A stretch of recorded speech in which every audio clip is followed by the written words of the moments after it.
Welcome to Citizens Assembly Thunderdome, where we test ideas and hone debate skills in a real-life social political arena with the goal of holistic balance. If you'd like to participate, find out how in our podcast description.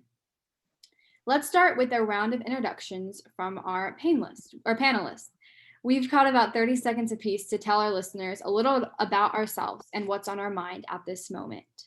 I'll start. My name is Megan Draving, and my focus is both on nutrition as well as education and just awakening to truth, whatever that may be. And I am based in Texas. So now I will go ahead and lead through the introduction. So Staci, would you please introduce yourself? I'm Staci Gustafson. I split my time between Northern Michigan and Southwest Texas. And my major focus is holistic community problem solving. Awesome. Thank you, Staci. Daniel, you're up next if you'd like to introduce yourself, please. Sure. Daniel Tweed here, candidate for Thousand Oaks City Council again, in Thousand Oaks, California, which is in Ventura County. And I'm a CERT-trained amateur radio operator, call sign KK6BDR, to the quality vote for better governance and going to the stars. Awesome. Thank you, Daniel. Cynthia, would you please introduce yourself? Well, you know I will. I'm Cynthia Leonard. I'm in Bensonville, Illinois. I'm a promoter organizer for Egora-ilp.org. And I am also working in conjunction with CompassionateCitizens.us. I am a philosophy person. I came to Egora trying to look for a way to change the world and make it a better place. And we're doing it one person at a time. So I have a tremendous amount of love and gratitude in my heart for each and every one of you. Thank you. Awesome. Thank you so much, Cynthia. Sherwin, would you please introduce yourself? Yeah, thank you. I'm Sherwin from Vancouver, Canada. And my primary thoughts have been observing the suffering, unnecessary suffering due to our late stage capitalism. And we're figuring out, it seems all solutions that other people have proposed goes down back to the community and how we build better communities. Awesome. Thank you, Sherwin.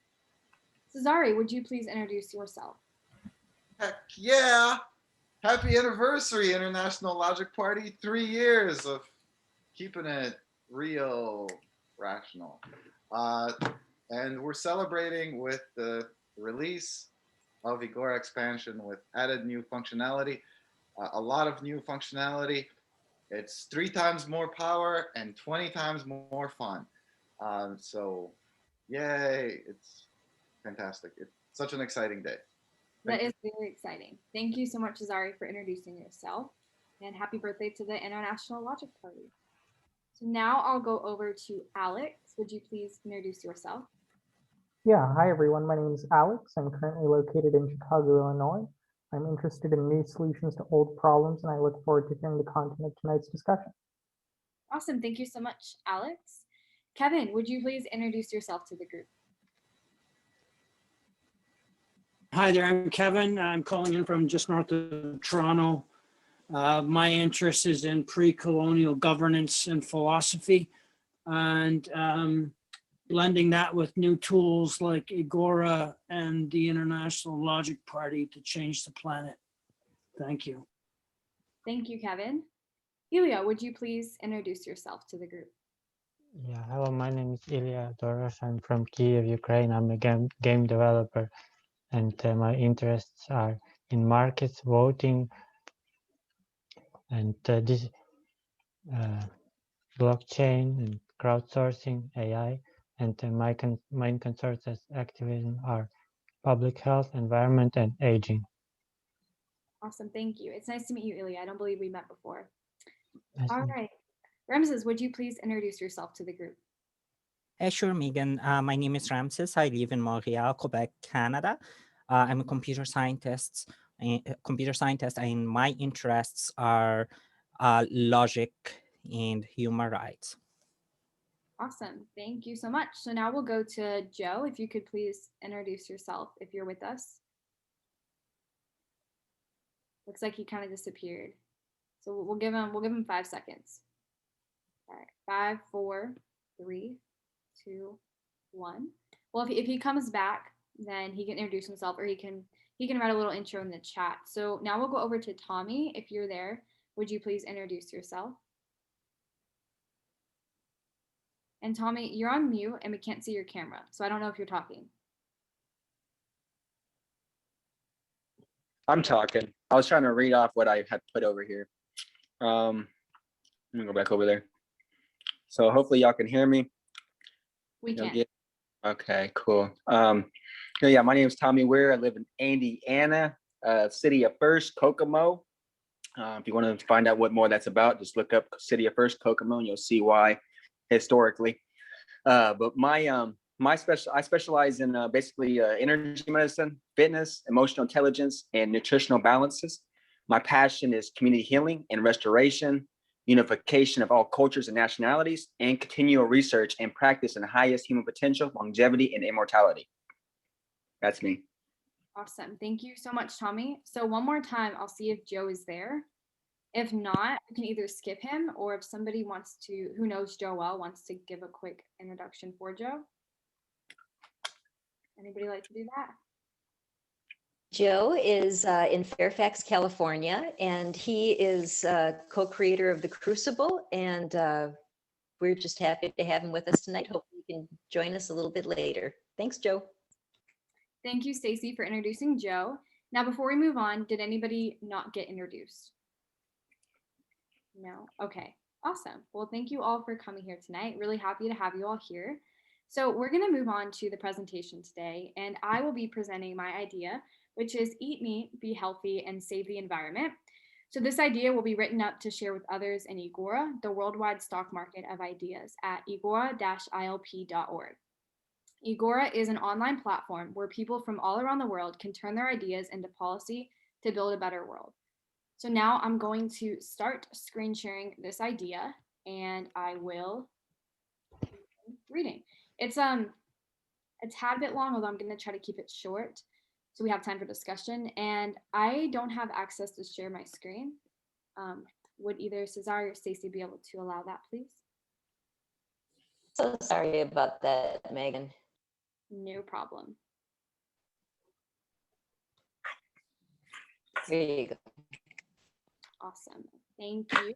So I'm going to be reading it off of a blog that I wrote on my blog. I also have the same idea in Egora. I'm showing the blog part because there's a couple pictures at the end that I would like to show. So I'm going to go ahead and start sharing now. We can see right here that the idea is present in Egora. So if you end up supporting it, you can go in there and do that, or if it needs any edits. Okay, so we're going to start. So eat meat, be healthy, and save the environment. Okay. A vegan diet is deficient in 15 essential nutrients, making it the least healthiest diet to ever exist. The nutrients not found in plant foods include vitamin D, vitamin B6, vitamin B12, vitamin F, vitamin A, vitamin K2, and the following 4 amino acids: creatine, carnitine, carnosine, and taurine. We have hemi-iron. Not super sure how to pronounce this, so I'm just going to say CoQ10, cholesterol, and CLA. So human beings cannot digest plant matter because we are not herbivorous beings. We have the digestive tracts of a carnivore. Vegans promote herbivorism by assuming that humans can receive adequate amounts of energy from plants, which is completely false. True herbivores, or also known as ruminants, have 4 different stomach compartments that break down and ferment plant matter. They regurgitate and regrow the grass hundreds of times to extract the nutrients and break down the fiber so they can convert it to fatty acids, which is their main source of energy. Plant food is a low-quality nutrient source, which requires huge bulk quantities and lots of fermentation to extract any energy from it.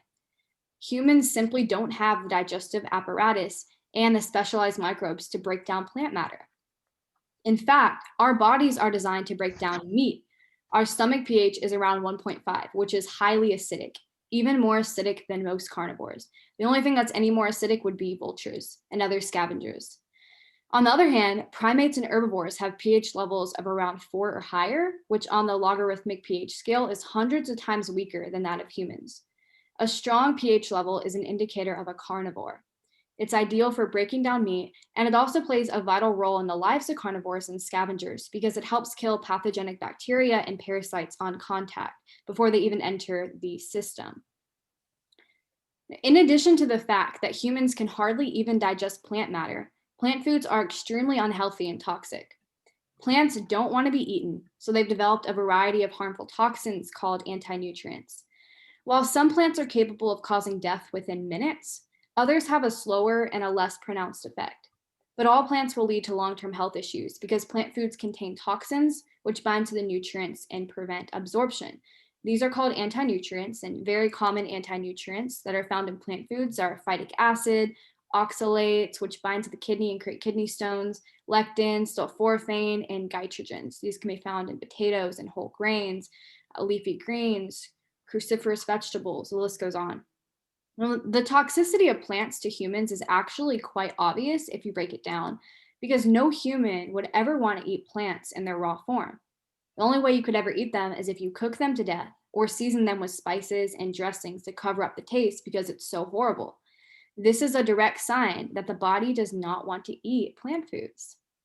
Now, this explains why vegans have horrible digestion, bloating, and gas because they're filling their bodies with empty, toxic plant foods that their body can do little to nothing with. So then the question is, well, what does the body want to eat? What's left if you take away all the plants? Meat. And if you actually break down the word meat, it literally is me eat. Now, humans have survived on, and not just survived, but humans have thrived on high raw animal fat diets since the beginning of times.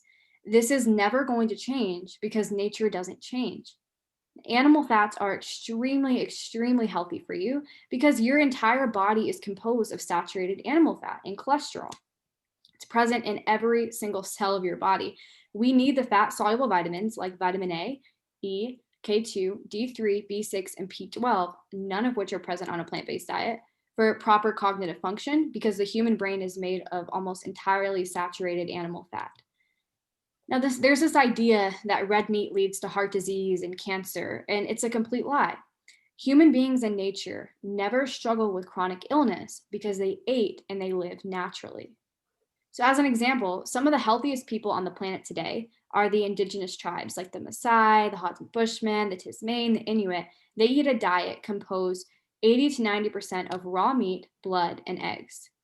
And there's been lots of research conducted on these tribes, and one study found that for much of the year, the traditional foods available to the Inuit people are primarily meat and blood.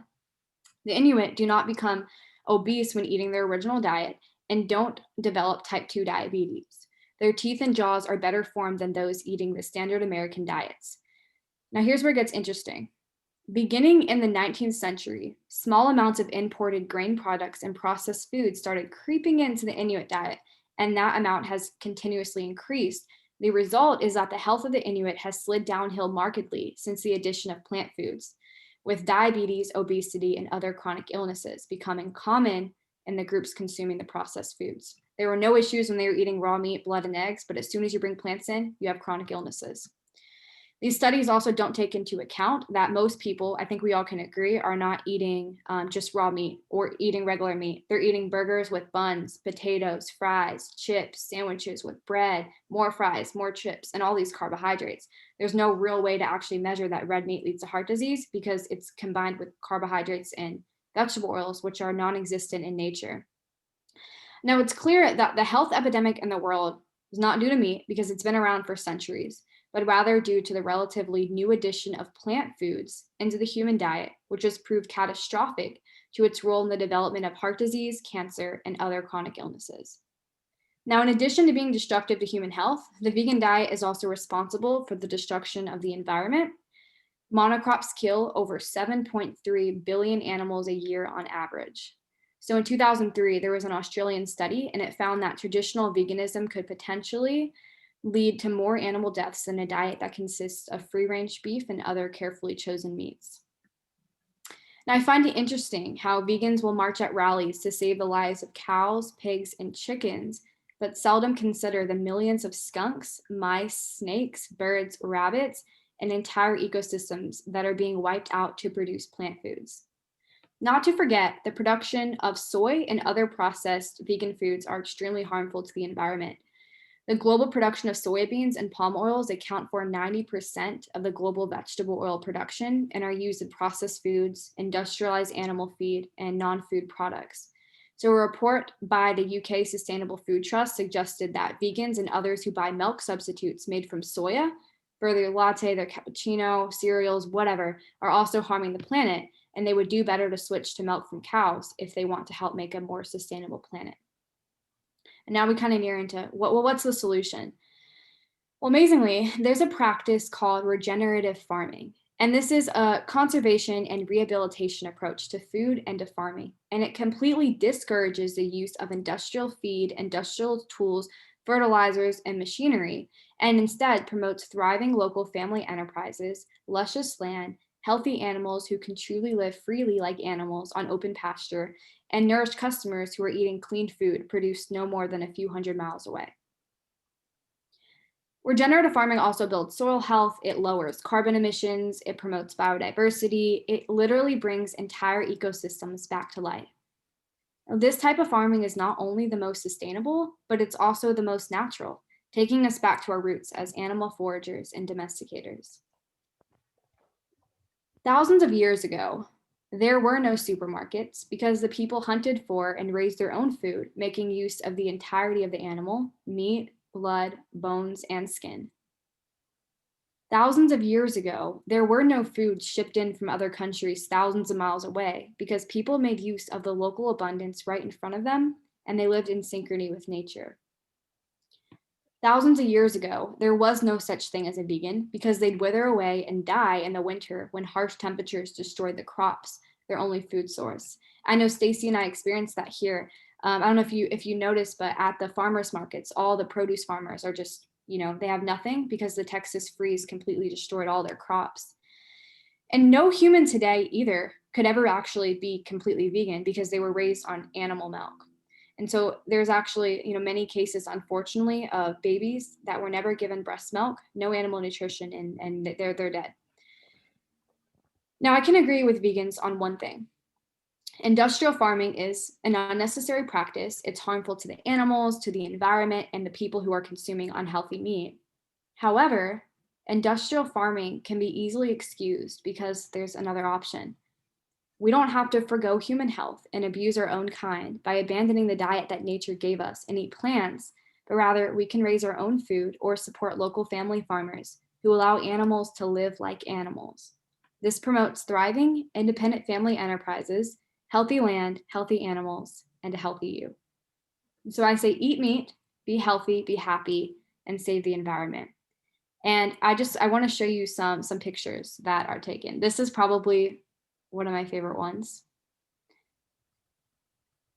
And we have more. So they're eating a raw animal right now. More raw animal and more. They actually, if you notice, they have cups. So they take the cups and they scoop up the blood and drink it. So this is actually what happens in nature. All right. So that is my idea. And now we're actually going to measure the initial agreement with this idea. So if we want to see a show of hands, if anybody supports this idea. Okay, we've got Megan and Sherwin, Ilya, Daniel. Okay. I'm going to write that down.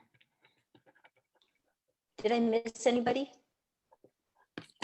All right, I believe that is it. Okay, so now we're going to measure support in Egora right now. So if anybody, I just put this idea in earlier, like probably an hour ago, but is anybody supporting that in Egora right now? No? Okay, maybe we could change that. So I believe now we're gonna open up the floor for debate. So who would like to go ahead and start us off? Staci. Wow, I mean, it turns my head upside down because I've been taught my whole life that, meat is the bad thing and plants are the good thing. So are you saying we should really eat 80-90% meat, and the bread that we're eating is bad. And what about all the vegetables that we're eating and fruit? That's great. So if anybody wants to speak, just comment hand up. I just put hand up in the chat. So yes, Staci, we've been lied to. The government does not want us to be healthy at all. People are easier to control when they're not healthy. That's why the food pyramid is the way it is, with plants at the very bottom. Yes, you actually 80 to 100% of your diet should be meat. Raw meat is actually the healthiest that's out there, but for some people it is very taboo. But yes, meat has every single nutrient that you need. Easiest thing to digest. It's almost impossible to get sick from, meat. So now, okay. We have so many hands up. The chat has just blown up. So we had Megan. I don't know who was first, Alex or Cezary. Well, let's go Cezary next, then Alex, then Cynthia, then Tommy. Okay. So, wow, this idea, it's so full of absurdities and false facts, and it was hard to listen to so much nonsense all at once. It was almost entertaining, if not for how harmful it is. I don't even know where to begin. I think I might need to just focus on like one or two things, because I won't be able to comment on much more than that. So first thing I want to say is that the vegan diet, the first falsity is saying that the vegan diet is the least healthy diet. I think what's important to recognize is that the vegan diet is not necessarily the most healthy. Out of all the possible diets you could have, it is like, if you have a strictly vegan diet, it's not the most healthy diet. Probably including a very small amount of animal products into your diet would potentially be healthier for some people. But to say that it's the least healthy diet, that's just absurd. If you look at, and I think the healthiest people on the planet who live the longest lives, I think, are actually in Japan. And what they do mostly, they do eat fish, I think, but mostly their diet consists of fermented vegetables. That it's very traditional for them to eat fermented vegetables. So yeah, it would be predominantly a vegetable diet, but fermented. So because that is probiotics. But that's if you're talking about the health aspect. I'm not vegan for health reasons. I'm vegan for ethical reasons. So that's a whole other consideration here. Health is one consideration for your diet, but of course, ethics is another thing. You could also look at things from the environmental perspective. I only argue things really from the ethical perspective. But I'm going to stop here because I think many other people want to talk. So I yield the floor. We're 11 hours worth. Okay, I have a question, Staci. Do you want me to lead the talks, or is that something you're doing? I can keep track of the hands up, and we have Alex next. Would you like to I'll leave it up to you if you'd like to comment before the next person starts. I'll let everybody discuss on that, because I'll probably have something to say for everybody, so I can either say it all in one or I can say it after each. What can we have a vote? Vote if put your hand up if you want me to say it after each, or don't put your hand up if you'd rather just me say it all at once. Okay, so I'll just say it all at once. So we'll go to the next person. Okay, Alex, go ahead. Yeah, so I was surprised at the complete lack of any mention of an academic attempt to study nutrition.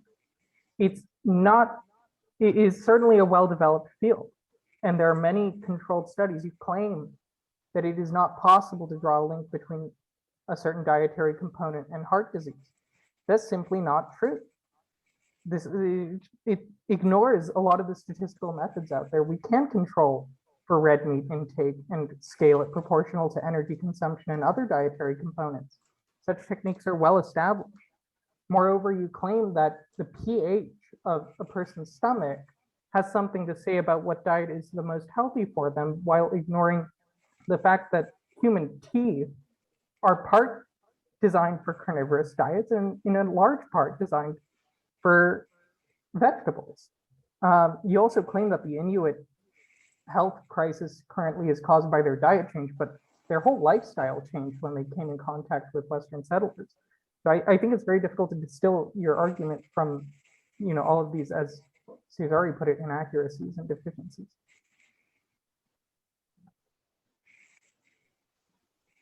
We have Cynthia, if Megan would like to wait on commenting. Actually, Cezary and Alex pretty much covered everything I was going to say, so I'm good. Okay, then we have Tommy.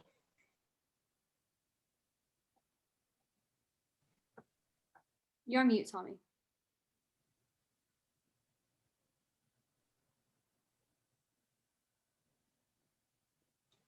Muted. That's what it was. I muted again. I hate that mute button. Huh? All right. So yeah, I agree with some parts of it. Just because of my research awareness. But I don't believe it's the least healthiest. Just because there's a lot worse diets, a lot worse eating habits someone can have than eating raw vegetables or cooked vegetables or steamed vegetables. And I personally, I go by through everything I've researched as far as being ketogenic and being grain free and eating vegetables and being now dairy free, just because the pasteurization most likely. My body basically doesn't really can't really handle much meat, and I eat it rare. I eat rare meat, and I can eat very, very little. So I don't know, 80-90% if I eat mostly meat, how well that will be, because I'll be taking a lot of colon cleansers to cleanse my intestines out, trying to, get it out of my system, because that's too much meat for me.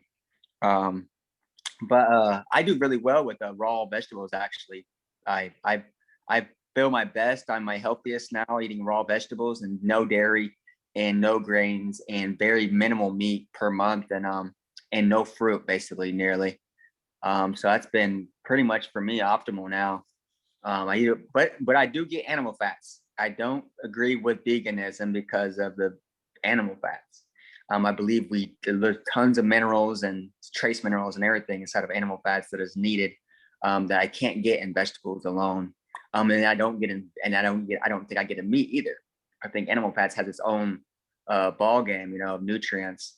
That, and then my mineral salts, the mineral salts that we don't get in a lot of our soil or plants or meats, can come in our Himalayan pink salt, or another one is, I think, is Redmond salt.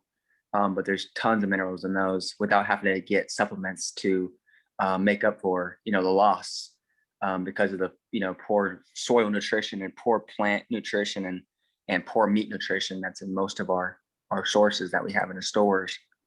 As far as the destruction, I definitely agree with, both, the having to create the plant matter that people eat, that's mostly in the markets, and then also the animals. It's both destructive to the environment, and both aren't really completely natural. I believe in more than regenerative farming. I believe in permaculture, more of a native way of growing food that self-sustains itself without us having to do any work, and just going to take from, receive from that.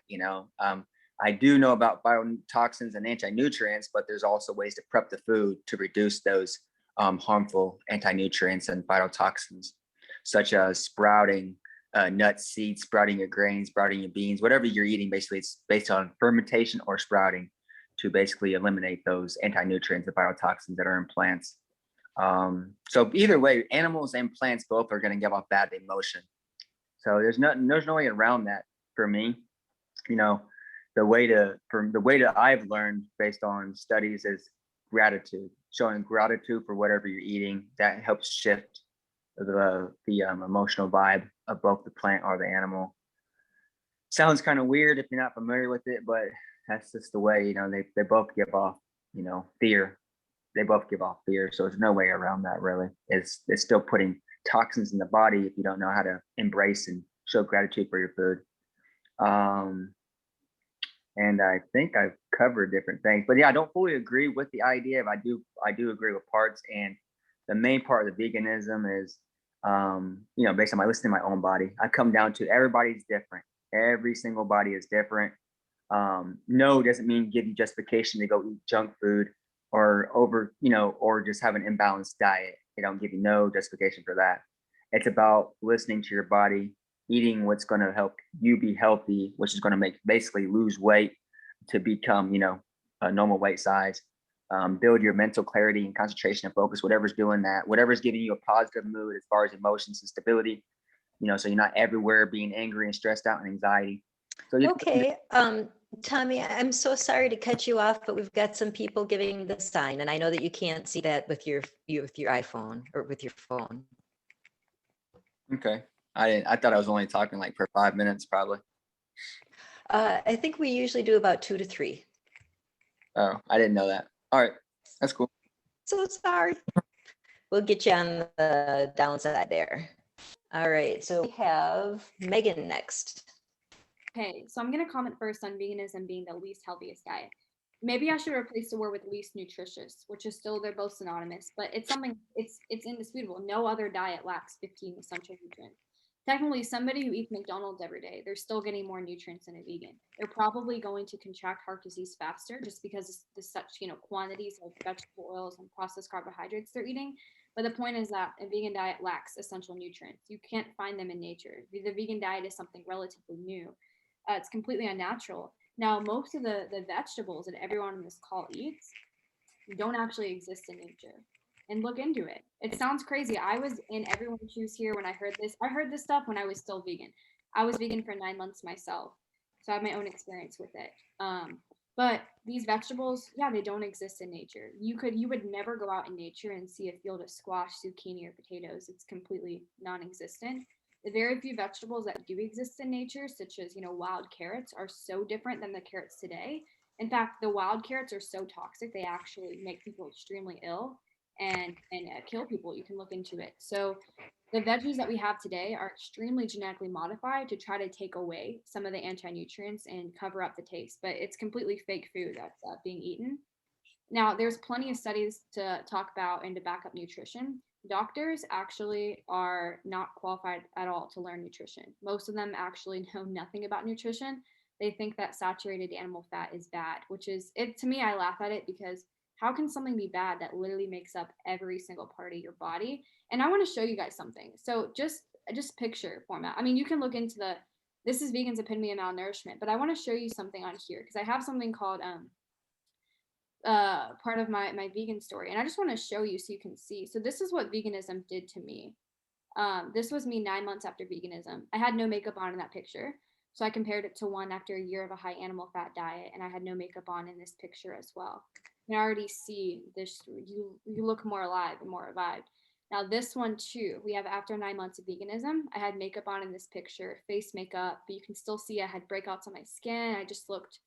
I look tired. My face looks a lot thinner. Well, now here after 1 year of animal fat diet, no face makeup at all. I am wearing lipstick and eye makeup in this photo, but you can see the face now full because of just the amazing animal nutrients that have revived. And that's just, you know, my personal study and experience. There's tons of other people out there who have experienced the same.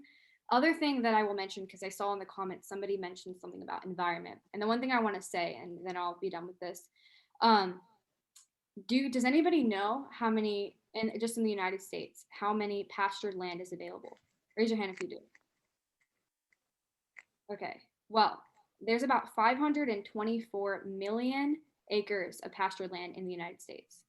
And does anybody know how many cattle we have right now? We have 94.4 million. Cattle only need about 1.5 acres to last them 12 months, and regenerative farming is a practice of rotating the land so it grows back quickly. So we actually have enough to have one cow on 5.6 acres, which is more than enough. So where we are right now, I mean, it's completely feasible to have, all regenerative farms. So those are my comments now. I'll now let the next person go. Yeah, thank you, Megan, for your replies. I think you mentioned something about nutrition and doctors. I think this is not correct. There are courses for nutrition at medical schools, and they are studied thoroughly in scientific manner. And for most of the vitamins that are mentioned in the article can be synthesized chemically, as far as I know. And finally, for the horrible photos that you have shown on the article, honestly, guys, never try to do that, okay? Never try to eat raw meat or to eat something with blood. Please boil your meat very well before you eat it, or you're gonna get very bad diseases. And also, especially pork. Like for pork, it's very well known that you have to boil it before you eat it, or you're gonna get bad stuff in your stomach. And that's it for me.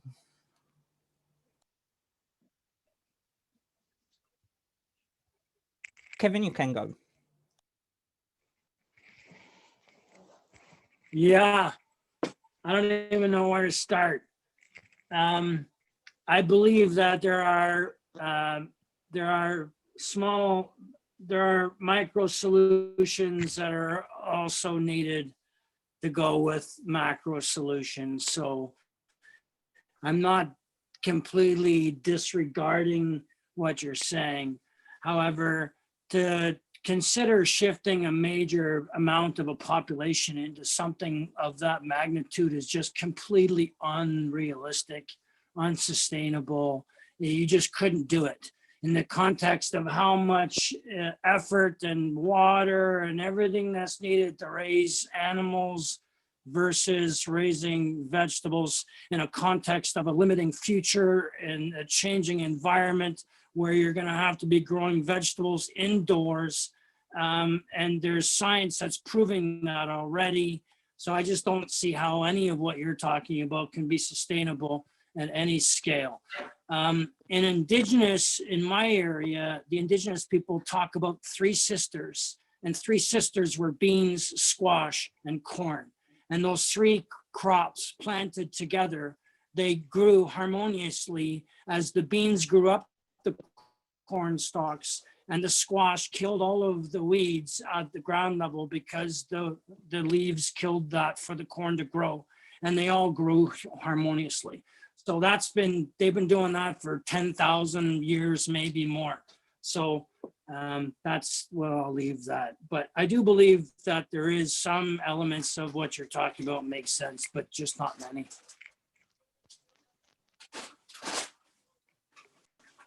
So, all right, I think it's my turn. Megan, I mean, we've talked about this before, and I do think there is some truth to what you're saying, but mostly it's not. Honestly, I don't even know what else to say because it's. I thought I had something to say, but I guess the biggest thing is, and this is the one thing you did agree that. Because you're still saying that you were vegan, but you really weren't vegan. You were trying to be plant-based, and it is a difference. People who approach veganism, they approach it with a different mindset than people who do it for health reasons, and that does affect. And that does have an effect on how you process things and how you interpret your body signals. I mean, as far as like your pictures go, I mean, you do have to realize that was at the time of you at a certain physiological transformative size. So there were transformative time, because I think you were 17 at that time. So the body's naturally going through all kinds of changes and dealing with other things. So attributing that to your diet, that may have been true. Frankly, looking at your photos, I don't think your photos are even a just representation. First of all, that photo quality is very different in itself in one versus the other. In one you are smiling, and the other one you're not, and it's like so there are all these other variables that are really there manipulating how that image is received. And I think that manipulation that you demonstrate with your photos is also how you approach a lot of this other information. You really just distort and manipulate that information. I thought you looked good in both of your photos. I wouldn't have been able to tell which one was which, except for the crappy quality in one of them. So, but yeah, and you were not vegan. You were trying to be plant-based, and as we talked, you were consuming a lot of coffee at that time. Coffee is known for leaching your body of nutrients, and I think that is something you should be disclosing. I think that's also a matter of your dishonesty in your representation of the case, that you were doing something that is extremely unhealthy, and you're attributing that unhealthiness to a plant-based diet as opposed to what it was really about. So please be more honest. Thank you. I yield the floor. So I guess I can see how the pictures can be subjective. That's why I didn't make them the core of my argument, because people can interpret things differently. I was drinking coffee. I started drinking coffee when I was 13, but caffeine can come from teas, coffees, chocolate, all that stuff. I stopped drinking coffee about 4 months ago, so that totally can make a difference. But it's coffee and veganism together. Caffeine basically just produces stress hormones and causes adrenal fatigue. It has nothing to do with stopping nutrient absorption. So I want to talk about a couple of things. Right, I was never vegan because I didn't do it for the animals or for ethics. I did it for health. Veganism is a religion. It really is a religious belief. So no, I was not vegan. To also talk about this, Ramses brought up the point that these vitamins can be synthesized. They actually can't. For example, this is something I felt for. When I was vegan, I took vitamin D3, a vegan version, which is like, it's now I look at it, I'm like, wow, I was so brainwashed. Vitamin D3 is an animal hormone. You can only get it from animals. Now, here's what happens in these studies. What they tell you is they will make, and you look into it, you'll find it. They'll make some kind of chemical. We'll say like, hey, B12 supplement. Okay. So we're going to make a compound, a chemical. It's not B12, but it looks almost identical to B12. So we're going to give you that supplement, that poison, so that you can poison you. And then we're going to Yes, that's the point, and it is not poison, unfortunately. It works the same. Okay, so then we're going to put it in your bloodstream, and the test show up positive, you have B12. But in reality, you just have a chemical that looks like B12. It isn't. Also, here's the thing. Why would you even take supplements if you can get it from food, because what nature gave you? Now, there's a study conducted by the Swedish International Department of Health on the conversion of vitamin A. So about 50% of the population has the genes to be able to convert vitamin A from plants, which is beta carotene. However, the ones that can, there's a lot of factors that will prohibit it, such as if you're eating, low-fat diets, you have a damaged gut, diabetes, cholestasis, pancreatic disorders, liver and gallbladder disease, exposure to alcohol, certain medicines and toxins. So it actually averages out is only about 70 to 80% of the population has the genes to convert beta carotene into vitamin A. But it gets worse because so the 20 to 30% that can only convert 3%. That's not enough. Now, I also had experience with this. When I was vegan, my hands turned orange. And so this isn't necessarily a vegan thing. It's more just to show plant toxicity. So I was eating pumpkin puree in my oatmeal every day. I would make this pumpkin spice oatmeal. And then I would also eat carrots, and my hands turned orange. And I was in high school at the time, and I'll show you. My friends called me orange hands. Let's see if I had it up here. So this is my friend Nathan's hand to the left, completely normal. And then you have mine, which is like completely orange. So I and the bottoms of my feet turned orange too. And I had no idea what was happening, but when I now see that was the beta carotene was unable to convert in my body. So it was just flushing through my bloodstream. Other thing that I wanted to say, raw meat and blood are very healthy for you. Obviously, once again, we're in a world that doesn't want people to be healthy. Now, milk is blood. So if you've had any kind of dairy ever in your life, you've consumed blood. So milk is just filtered blood. It's the first food that all of us eat when we come into the world. And, raw pork is extremely healthy. I've been eating raw meat for I've been eating raw dairy for about a year, raw meat on and off for probably about 6-7 months, but I've been on, only raw meat now for, a couple months now. I eat pork all the time. I source my food from farms that are no more than an hour away from me. So I have, just to show you, I have this is raw pork, pork tartare. So steak tartare is a common dish. So this is raw pastured pork and raw duck egg yolks. And I've been eating this once again for 2 months. I haven't got sick, digest perfectly, and I feel amazing. And this is literally what would be found in nature. You'd never find any of those vegetables in nature. Never find supplements in nature. The vegan diet is completely unnatural. All right, so I think that's all I have to say right now. Who is after me? Alex? It is very yummy. Yeah, so let's start with vitamin synthesis. You can, in fact, synthesize vitamin D3. This is a recent article about a synthesis of vitamin D3. Let's talk about vitamin B12. What you're referring to is cyanocobalamin.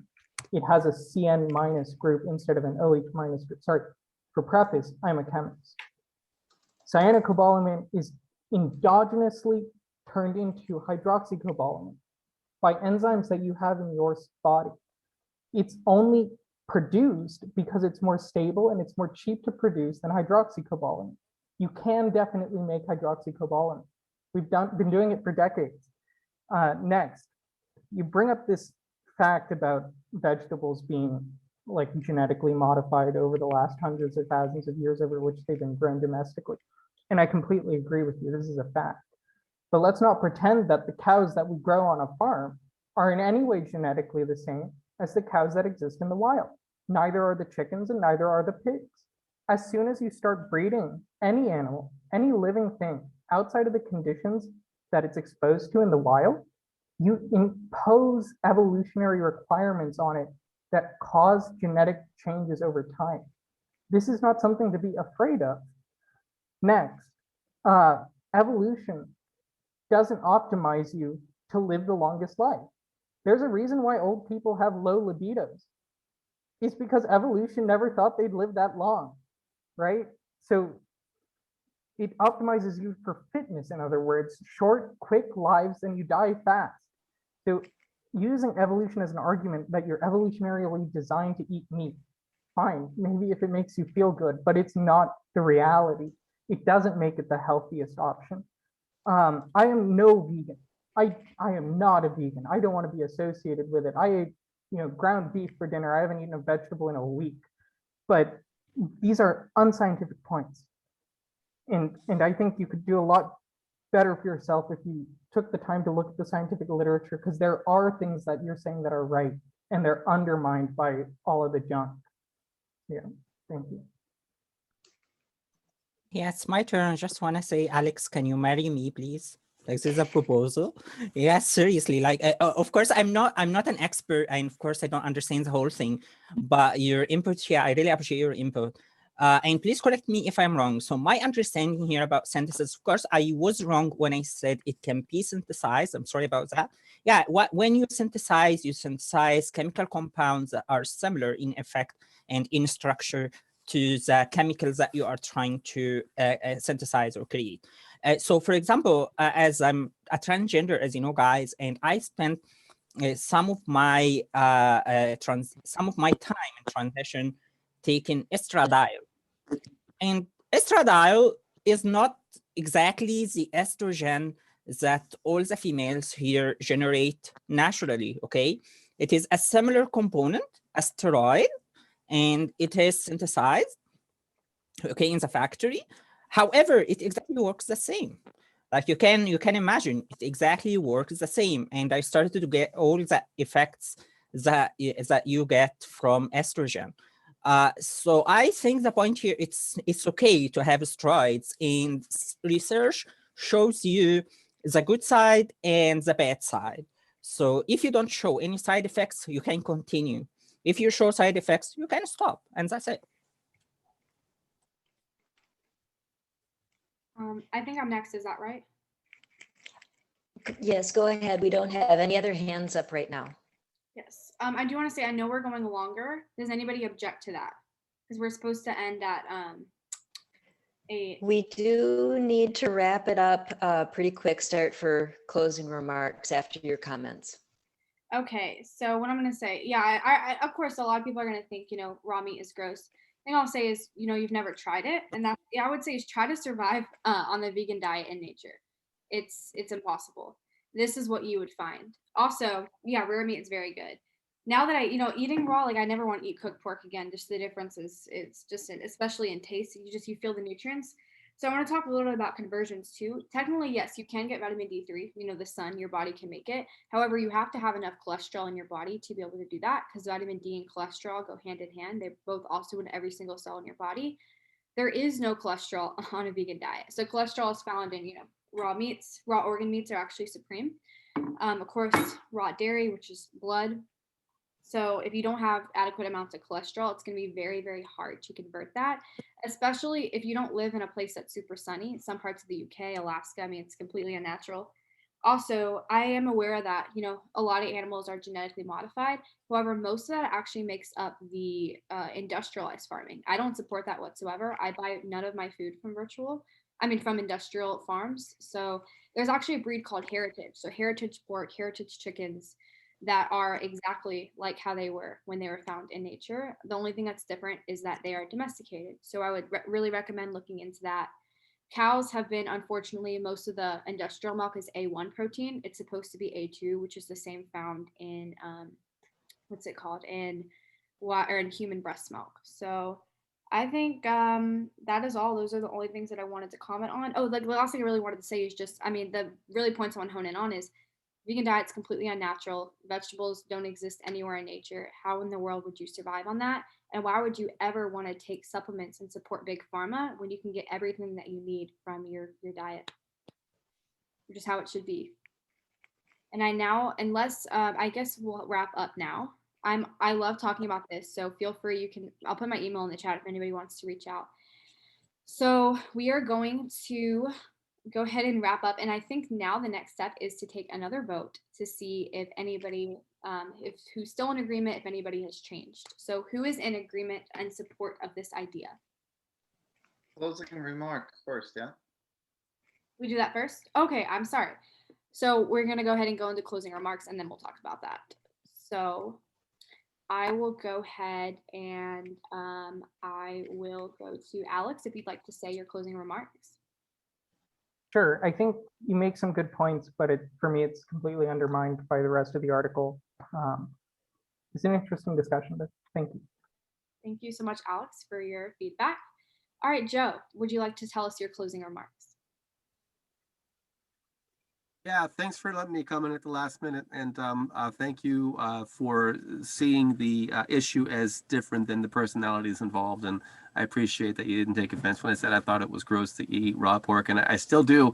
I hope you're okay, and I hope it'll be okay in the coming months, and maybe you'll show us how good you're doing when you've been doing it for a while. And yeah. Awesome, thank you so much, Joe. Daniel, would you like to say anything? Sure. I think we are omnivores. We're partially carnivorous and partially vegan. We hunter-gatherer. We're designed to eat, whatever we kind of come across, for the last 100,000 years. And yeah, I think there's a good case for wild grazing ungulate animals for healing the landscape. There's a very good TED Talk about that. And I think that's my time. Awesome. Thank you so much, Daniel. Staci, do you have any closing remarks to share? Yeah, wow, this is a great conversation. It really blows my mind, and I think it is a conversation that we really need to have. I think there's probably a happy medium. Like, I agree with Daniel. We're hunter-gatherers. We eat a little bit of this, a little bit of that. Our intestines are also a little bit too long for meat eaters, I think. I think we're able to do a little bit of both, but I really enjoyed hearing about this, Megan, and yeah, thank you for bringing it up. I think we should talk about it more. Thanks everybody for contributing. This was great. Thank you so much, Staci. Cynthia, would you like to share your closing remarks? Yes, I was very grateful for this conversation. Thank you so much, Megan. I don't agree with your idea, but I am very grateful for you having taken the time to put it together and present it. Thank you so much. And love and gratitude to everybody. Thank you so much, Cynthia. Sherwin, would you like to share your closing remarks? I kind of still agree with the fact that our food source is nowhere near what the animals were like in its original form. Doesn't matter if it's plant or animal.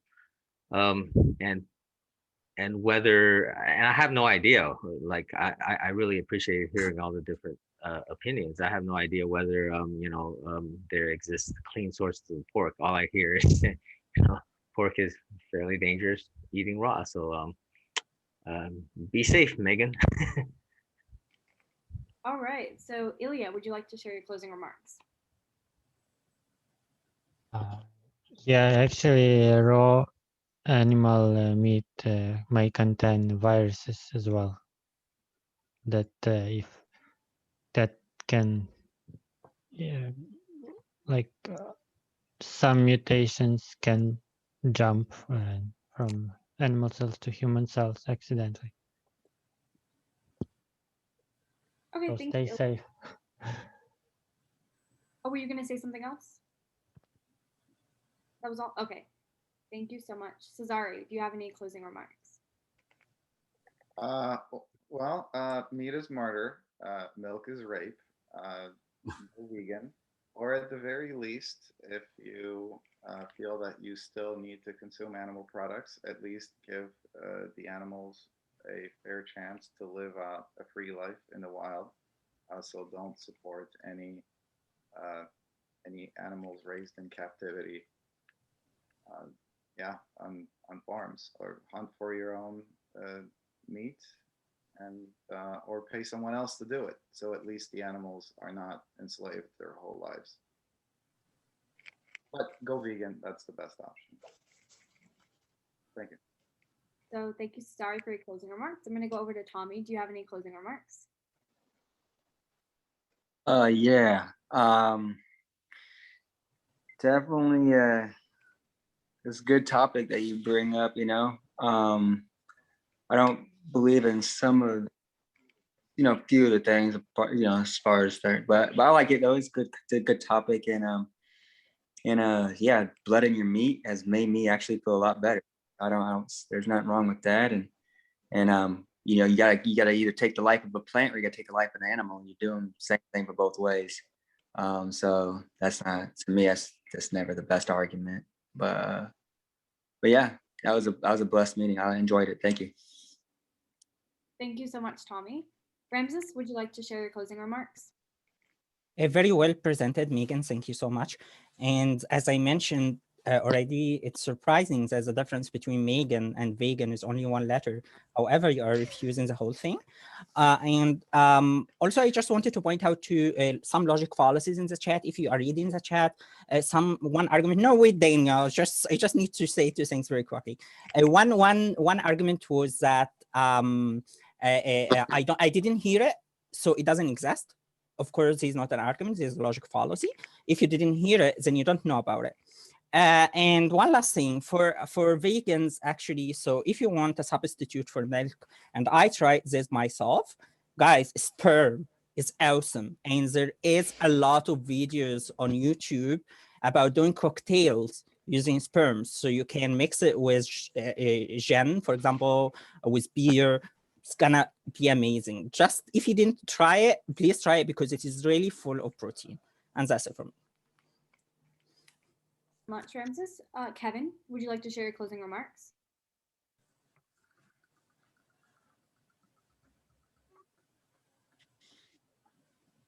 Kevin, you are muted. Yeah, sorry about that. Yeah, Megan, you know what? You've presented your argument well. You've done the best that you can with the information that you had at hand. And so I give you a pat on the back for that. Outside of that, unfortunately, I can't give you any more support than what I've just given you right here. But, that's what's so great about this environment, about Egora, is how amazing I get the chance to meet people like you and listen to your argument, as well as ones that I agree with. Awesome. I appreciate So thanks for that. Thank you so much, Kevin. I appreciate your support. I believe the last two are Daniel and then myself. So Daniel, would you like to share your closing remarks? I think I already went, actually. You did? Oh, I'm sorry. Never mind then. Well, oh yeah, you mentioned the omnivore. Okay. Yes, I do remember that now. Okay, well, my closing remarks, I hold my stance. I say eat meat, raw meat, be healthy, be happy, save the environment. But I also want to comment on bacteria. Bacteria really is your friend. The human body would never produce anything that would harm you. It just, I mean, logically doesn't make sense, but you can actually look into it. I would say if you want to discuss with me about it, watch this video first, look into the research, and then we can have a chat about that, and I will happily keep you updated. I mean, you'll be able to see the health journey. I really appreciate everybody listening to this conversation. I know that it's absurd and it's kind of out there, and I don't expect a lot of support up front. It took me, I mean, a while to actually listen because these ideas were just so insane. So I completely understand, and I respect and appreciate this respectful environment, and that I was able to practice this in front of you. So thank you so much for that. And that concludes this, our meeting. So I do want to end with one more thing. Okay, so now we can go ahead and we can, if anybody is in vote or in favor of this idea and supports it, you can raise your hand. Okay, we have Megan and Daniel. And that's what I got, Megan and Daniel. All right. Tommy's raising his hand, but I think it's for something Yeah. else. Yeah, I was gonna say, I agree basically with most of it, just not eating 80 to 90% of the meat part though. So that's the only thing. I mean, I definitely support the nutritional backing of rare meat and you know, eating healthy animal, you know, fat and healthy animals. So Yeah, I was like Sherwin, qualified support. I would say to that, one thing is I would say try it raw and see if you digest it better, because when you cook the meat, you're literally just killing the nutrients and just. what is this? That's what I do. I eat it basically rare. I barely break the meat. I mean, whenever I eat it, because I know I don't, you know, I don't want to destroy any of the nutrients. Because that's, even if you cook vegetables, you destroy the nutrients. You know what I mean? So eating it raw is a lot better that way too. But then but yeah, besides all that, yeah, I agree with, you know, the rare meat. You know what I mean? I just never ate it without even cooking it lightly, like a braised bit. You know what I mean? Which to me would make a difference if it's already rare and I still can't eat that much of it. You know what I mean? So that's the only thing. I get constipated easily. Well, since Tommy gets to talk, I want to talk about how bullshit this idea is. Let's close first. Let's close first so anybody who wants to hop off can hop off. Okay, so for our viewers and listeners, if you like this idea, you can support it in egora-lp.org. And Egora, you can also find the information for our next upcoming meetings. And then last but not least, please like our page and join our Facebook group called Citizen Assembly. And that is it. Thank you guys so much for being here. thank you, everybody. I am going to stop the recording.